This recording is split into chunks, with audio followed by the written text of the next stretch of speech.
হরি বল হরি বল হরি বল হরি বল হরি বল হরি বল।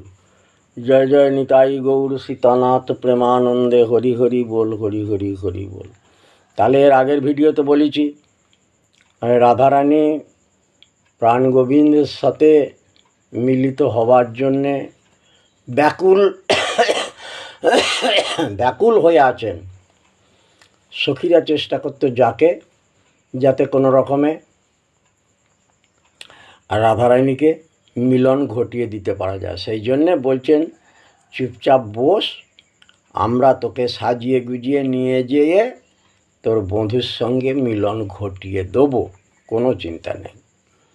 তখন রাধারানী কি বলছেন, ওরে কাজ কি ভূষণে আমার কাজ কি ভূষণে, মঞ্জা করে শ্যামের তরে পরাণীটা জানে। বলছে আমার আর বসন ভূষণের কি দরকার বল না, আমি তো শ্যাম বসন পরে তো বসে আছি রে, আবার আমাকে তোরা নতুন করে কি সাজাবি গোজাবি বলতো, এসব বাহ্য আভরণ এসব আমার কোনো প্রয়োজন নাই। বলছে নয়নে ভূষণে শ্যামে দর্শন, বদনে ভূষণে গুণে, আরে করেরও ভূষণ শ্রীপদ সেবন, বদনে ভূষণ নামে, অন্তরে ভূষণে শ্যামে প্রেমমণি যিনি মনমথ রাজে।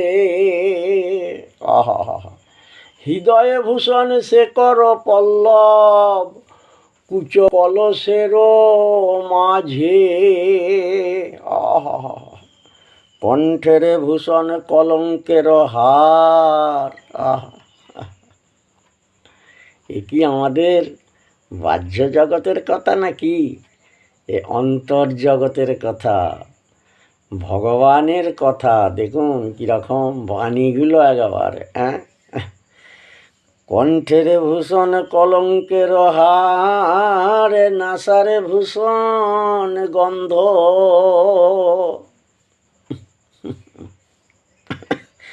প্রীতি ভূষণ প্রতি তনু মন, কহয়ে দাস গোবিন্দ।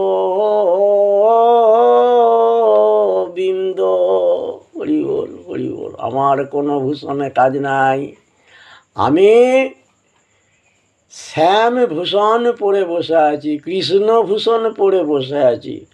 তার চাইতে আর বড় ভূষণ কিছু আছে নাকি এই জগতে?